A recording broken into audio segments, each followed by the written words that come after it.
What's going on, everybody? Welcome back to another video. Today I'm going to be talking about Cabin Fever. So I'm a huge fan of this movie.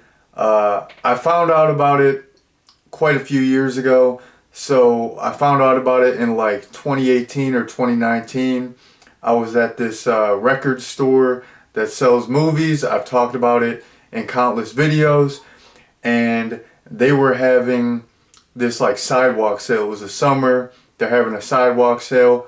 I was thumbing through the movies and I came across Cabin Fever, whipped it out. I saw the cover. Like initially the title grabbed my attention, and then I saw the cover with like the red skull imagery, and I was like, this is a sweet cover, a sweet title.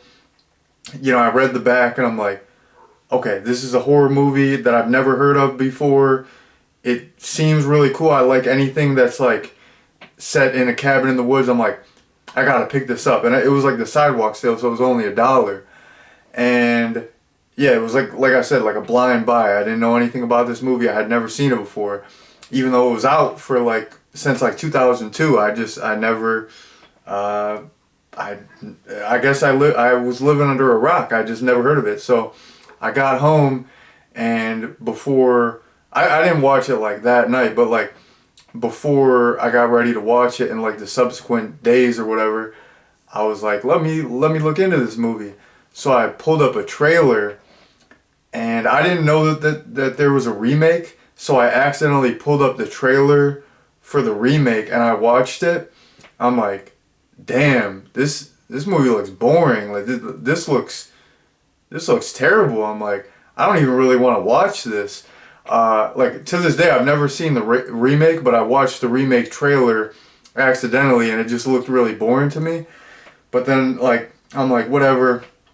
I paid $1 for this. That's a lot of money. I'm not a baller like that, so like every dollar counts. I'm like, I spent the money. I gotta watch the movie. So like I sat down and watched it, and like, I soon realized like, oh, this is not the movie that I watched the trailer for. Like, this is really good. This is early 2000s vibes. Oh, there's a lot of comedy. Like, there's some good gore. The setting is on point. So, like, I instantly fell in love with the movie. And I would just, like, after I watched it the first time, I would just quote this movie on repeat. Like Deputy Winston, that's my dog. Like, I would just constantly quote that dude. Like, I like to party, too. Like, I like sipping some beverages. He's talking about sipping 40s. Like, when I was a teenager, I used to love sipping 40s. I need to sip 40s again. Like, what am I doing with my life? I'm missing out. But anyways, yeah, I just fell in love with this movie instantly. It's so quotable. It's so memorable. And this got me into Eli Roth. It was the first Eli Roth movie I ever saw. And to be honest, to this day, it's still my favorite Eli Roth movie. I love a lot of his stuff, though. But this has got to be my favorite one because I just love the comedy. And I feel like the premise is so fresh. You know, a lot of his stuff is pretty creative, but like this one, it's like, yeah, super fresh. It's got the 2000s vibe in spades. I love it. So, yeah, that's my little history with the movie.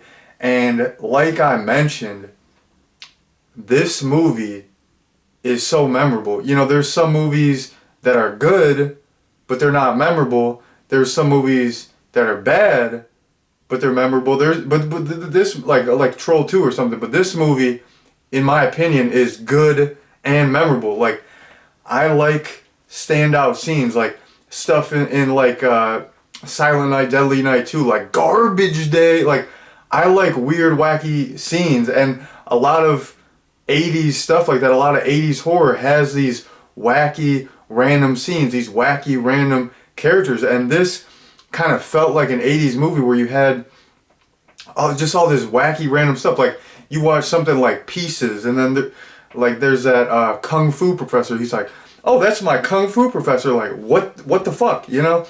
This movie, you got these wacky, memorable characters. You got Deputy Winston, like I was saying, the party cop. Oh, looks like you're doing some pretty serious partying last night. Miss, go back inside. calm down, just have yourself a big 40, just party. Like, most quotable guy.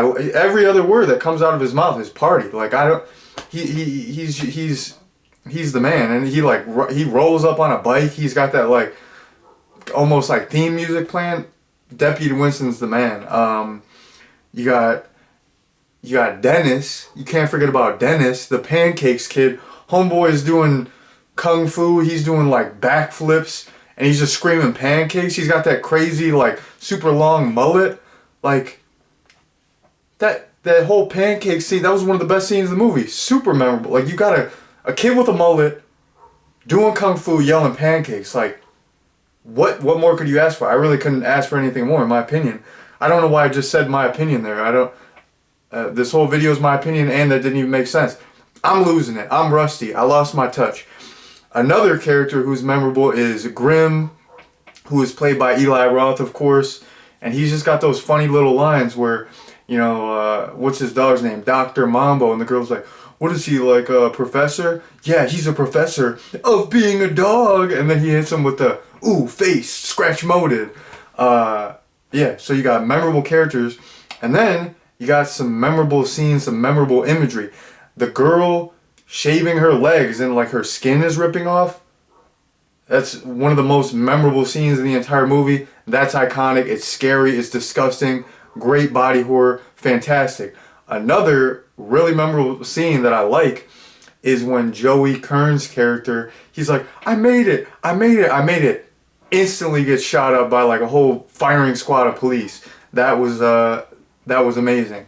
Like I said, another thing that I really like about this movie is that I think it's a fresh concept.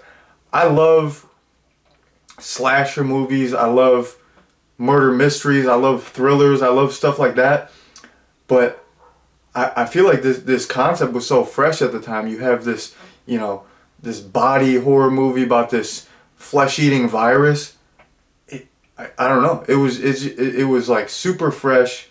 It was different than like a lot of the stuff at the time and even before. Like a lot of stuff in the 80s and 90s. I feel like this was like a lot different then. And but it wasn't too different. It still felt like, you know, it still felt like a mainstream horror movie, if that makes sense. So yeah, I really like the concept. And then the actual horror, we talked about the comedy, we talked about the memorable stuff. The actual horror is on point. This movie like toes the line. Like it's really goofy and silly with the comedy, but you still take the horror seriously, which is hard to do. Like I feel like a lot of movies, if they had like this level of wacky comedy, the horror wouldn't work. It would just be like you wouldn't take the movie seriously. But the scary scenes in this movie, I really take seriously. Like I said, you have all the body horror. You have the girl shaving her legs. Everybody, like they're throwing up blood. They got, you know, their bodies are just falling apart. It looks disgusting. Part of the time when I was watching this, because I'll watch a movie in parts. Like I'll be like eating my dinner and watch like 20 minutes, and then I'll watch 20 minutes the next day. I was like eating dinner a lot of the time while watching this. It was like hard to watch. Like there's some gross body horror in this. But the body horror is not even the scariest part. The scariest part about this movie is you can't trust anyone. You can't trust the cops. You can't trust the people in town.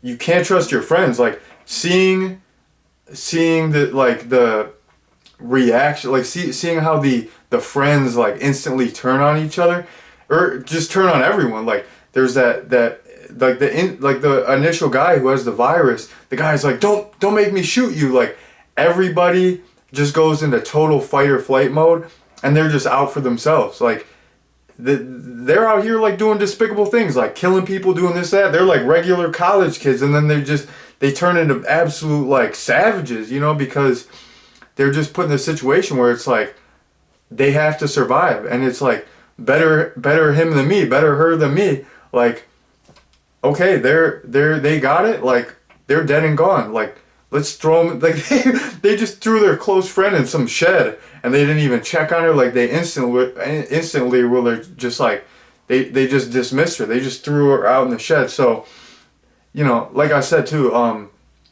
you can't trust the townspeople. The townspeople are trying to shoot them. The cops are trying to kill them. they can't trust anyone. So yeah, the fact that there was like, and they were isolated too. They were stranded. They were in an unfamiliar place. Like, yeah, the body horror stuff was extremely scary, but I feel like there was just so many scary elements going on. Like the whole movie, like they needed the comedy to break up the tension because there was so much tension. Like it was just like there was tension at all angles, like in all directions. You know, like I couldn't keep up. So yeah, I think this movie is really scary, really funny, super memorable, so quotable, so memorable, and I think to this day, this is like a great movie. I feel like it doesn't get talked about as much as it should get talked about. So yeah, I'm a huge fan of Cabin Fever, and I would definitely recommend it. So yeah, that's been my review. Thank you all very much for watching, and peace out.